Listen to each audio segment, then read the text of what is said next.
Hi ನಮಸ್ಕಾರ ಎಲ್ಲರಿಗೂ. ಇವತ್ತಿನ ವಿಡಿಯೋದಲ್ಲಿ ನಾನು 1 kg ಪ್ರಮಾಣದಲ್ಲಿ ಚಿಕನ್ ಬಿರಿಯಾನಿ ಮಾಡೋದನ್ನು ತೋರಿಸಿದ್ದೀನಿ. ತುಂಬಾ ಸಿಂಪಲ್ ಆಗಿ ಈ ರೀತಿ ಚಿಕನ್ ಬಿರಿಯಾನಿಯನ್ನು ಮಾಡ್ಕೊಳ್ಬೋದು.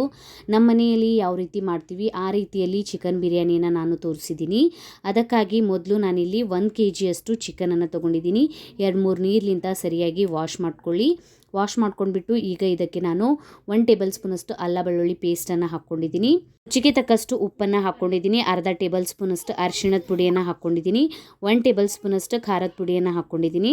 1 ಟೇಬಲ್ ಸ್ಪೂನ್ ಅಷ್ಟು ಮಸಾಲೆ ಖಾರನ ಹಾಕ್ಕೊಂಡಿದ್ದೀನಿ. 1 ಟೇಬಲ್ ಸ್ಪೂನ್ ಅಷ್ಟು ಬಿರಿಯಾನಿ ಮಸಾಲಾನ ಹಾಕ್ಕೊಂಡಿದ್ದೀನಿ. 1 ಟೇಬಲ್ ಸ್ಪೂನ್ ಅಷ್ಟು ಧನಿಯಾ ಪೌಡರನ್ನು ಹಾಕ್ಕೊಂಡಿದ್ದೀನಿ. 1 ಟೇಬಲ್ ಸ್ಪೂನ್ ಅಷ್ಟು ಗರಂ ಮಸಾಲಾನ ಹಾಕ್ಕೊಂಡಿದ್ದೀನಿ. 1 ಟೇಬಲ್ ಸ್ಪೂನ್ ಅಷ್ಟು ಚಿಕನ್ ಮಸಾಲಾನ ಹಾಕ್ಕೊಂಡಿದ್ದೀನಿ. ಇದಕ್ಕೆ ಈಗ ನಾನು ಲಿಂಬೆಹಣ್ಣಿನ ರಸನ ಹಾಕ್ಕೋತಾ ಇದ್ದೀನಿ. 2 ಲಿಂಬೆಹಣ್ಣಿನ ರಸನ ಹಾಕಿದ್ದೀನಿ. ಹಾಕ್ಕೊಂಡ್ಬಿಟ್ಟು ಈಗ ನಾನು ಇದಕ್ಕೆ 2 ಟೊಮೆಟೊ ಹಣ್ಣನ್ನು ಪ್ಯೂರಿ ಮಾಡ್ಕೊಂಡಿದ್ದೀನಿ, ಅದನ್ನು ಹಾಕ್ಕೊಂಡಿದ್ದೀನಿ.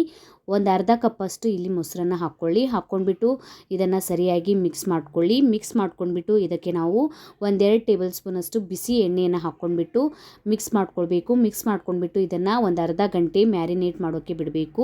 ಈಗ ನಾನು ಇಲ್ಲಿ 2 ಮೀಡಿಯಮ್ ಸೈಜ್ ಈರುಳ್ಳಿಯನ್ನು ಕಟ್ ಮಾಡ್ಕೊಂಡ್ಬಿಟ್ಟು ಈ ಥರ ಫ್ರೈ ಮಾಡ್ಕೊಂಡಿದ್ದೀನಿ. ಹಸಿಮೆಣಸಿನ್ಕಾಯಿನೂ ಫ್ರೈ ಮಾಡ್ಕೊಂಡಿದ್ದೀನಿ. ಅನ್ನನ ಬೇಯಿಸೋದಕ್ಕೆ ನಾನು ನೀರನ್ನು ಬಿಸಿ ಮಾಡ್ಲಿಕ್ಕೆ ಇಟ್ಟಿದ್ದೀನಿ. ಇದಕ್ಕೆ ನಾವು ಚಕ್ಕೆ, ಲವಂಗ, ದಾಲ್ಚಿನ್ನಿ, ಪಲಾವ್ ಎಲೆ, ನಿಮ್ಮ ಹತ್ರ ಇರುವಂಥ ಹೋಲ್ ಸ್ಪೈಸಸನ್ನು ನೀವು ಹಾಕ್ಕೊಳ್ಬಹುದು. ಇದಕ್ಕೆ ಈಗ ನಾನು ಲಿಂಬೆ ಹಣ್ಣನ್ನು ಹಿಂಡ್ಕೊಂಡಿದ್ದೀನಲ್ಲ ಅದ್ರ ಸಿಪ್ಪೆಯನ್ನು ಹಾಕ್ಕೊಂಡಿದ್ದೀನಿ. ಈ ಥರ ಹಾಕ್ಕೊಂಡ್ಬಿಟ್ಟು ಈಗ ನಾವು ಇದಕ್ಕೆ ಕಟ್ ಮಾಡ್ಕೊಂಡಿರುವಂತಹ ಕೊತ್ತಂಬರಿ ಮತ್ತು ಪುದೀನ ಸೊಪ್ಪನ್ನು ಹಾಕ್ಕೊಂಡಿದ್ದೀನಿ. ರುಚಿಗೆ ತಕ್ಕಷ್ಟು ಉಪ್ಪನ್ನು ಹಾಕ್ಕೊಳ್ಳಿ.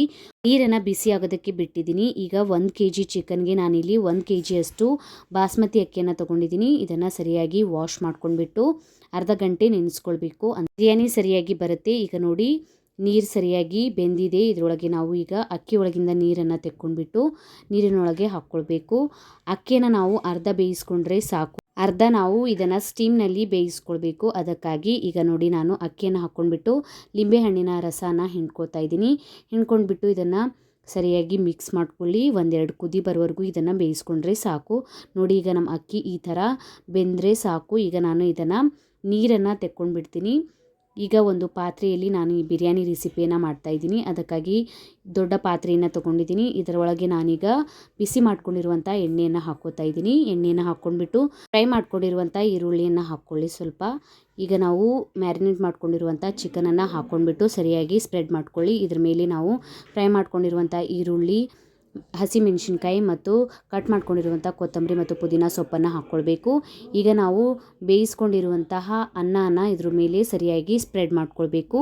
2 ಲೇಯರಲ್ಲಿ ನಾನು ಹಾಕ್ಕೋತಾ ಇದ್ದೀನಿ. ಹಾಕ್ಕೊಂಡ್ಬಿಟ್ಟು ಈಗ ನಾನು ಇದ್ರ ಮೇಲೆ ಎಣ್ಣೆಯನ್ನು ಹಾಕ್ಕೋತಾ ಇದ್ದೀನಿ. ಸ್ವಲ್ಪ ಬಿಸಿ ಮಾಡ್ಕೊಂಡ್ಬಿಟ್ಟು ಎಣ್ಣೆಯನ್ನು ಹಾಕ್ಕೊಳ್ಳಿ. ಈ ಥರ ಹೋಲ್ ಮಾಡ್ಕೊಂಡ್ಬಿಟ್ಟು ಎಣ್ಣೆಯನ್ನು ಹಾಕ್ಕೊಳ್ಬೇಕು. ಈಗ ನಾನು ಇದಕ್ಕೆ ಫುಡ್ ಕಲರನ್ನು ಹಾಕ್ಕೋತಾ ಇದ್ದೀನಿ. ನೀವು ಬೇಕಾದರೆ ಹಾಕ್ಕೊಳ್ಳಿ, ಇಲ್ಲಾಂದರೆ ಸ್ಕಿಪ್ ಮಾಡ್ಕೊಳ್ಳಿ. ಇದ್ರ ಮೇಲ್ಗಡೆ ಫ್ರೈ ಮಾಡ್ಕೊಂಡಿರುವಂಥ ಈರುಳ್ಳಿ, ಕಟ್ ಮಾಡ್ಕೊಂಡಿರುವಂತಹ ಕೊತ್ತಂಬರಿ ಮತ್ತು ಪುದೀನ ಸೊಪ್ಪನ್ನು ಹಾಕ್ಕೊಳ್ಬೇಕು.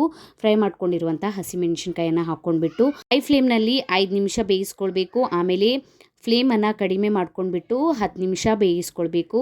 ಟೋಟಲ್ ಆಗಿ 15 ನಿಮಿಷ ಈ ಬಿರಿಯಾನಿಯನ್ನು ಸ್ಟೀಮ್ನಲ್ಲಿ ಬೇಯಿಸ್ಕೊಂಡ್ರೆ ಸಾಕು. ಬಿರಿಯಾನಿ ರೆಡಿ ಆಗುತ್ತೆ. ಇದನ್ನು ಸರಿಯಾಗಿ ಮಿಕ್ಸ್ ಮಾಡ್ಕೊಂಡ್ಬಿಟ್ಟು ಸರ್ವ್ ಮಾಡ್ಕೊಳ್ಳಿ. ತುಂಬಾ ಟೇಸ್ಟಿಯಾಗಿ ಸಿಂಪಲ್ ಆಗಿ ಈ ಚಿಕನ್ ಬಿರಿಯಾನಿಯನ್ನು ಟ್ರೈ ಮಾಡಿ ನೋಡಿ. ಇಷ್ಟ ಆಗಿತ್ತಂದ್ರೆ ಲೈಕ್ ಮಾಡಿ, ಫ್ಯಾಮಿಲಿ ಮತ್ತು ಫ್ರೆಂಡ್ಸ್ ಜೊತೆ ಶೇರ್ ಮಾಡ್ಕೊಳ್ಳಿ. ಇದೇ ರೀತಿಯ ವೀಡಿಯೋಸನ್ನು ನೋಡೋಕ್ಕೆ ಚಾನಲನ್ನು ಪ್ಲೀಸ್ ಸಬ್ಸ್ಕ್ರೈಬ್ ಮಾಡ್ಕೊಳ್ಳಿ. ಬೆಲ್ ಐಕನನ್ನು ಪ್ರೆಸ್ ಮಾಡ್ಕೊಳ್ಳಿ. ಹಾಕಿದ ವೀಡಿಯೋಸ್ ನೋಟಿಫಿಕೇಶನ್ ನಿಮ್ಗೆ ಸಿಗುತ್ತೆ. ನಂಗೆ ನೀವು ಇನ್ಸ್ಟಾಗ್ರಾಮ್ ಮತ್ತು ಫೇಸ್ಬುಕ್ ಪೇಜಿಗೂ ಫಾಲೋ ಮಾಡ್ಕೊಳ್ಬೋದು. ಲಿಂಕನ್ನು ನಾನು ನನ್ನ ಡಿಸ್ಕ್ರಿಪ್ಷನ್ ಬಾಕ್ಸ್ನಲ್ಲಿ ಕೊಟ್ಟಿರ್ತೀನಿ. Thank you for watching.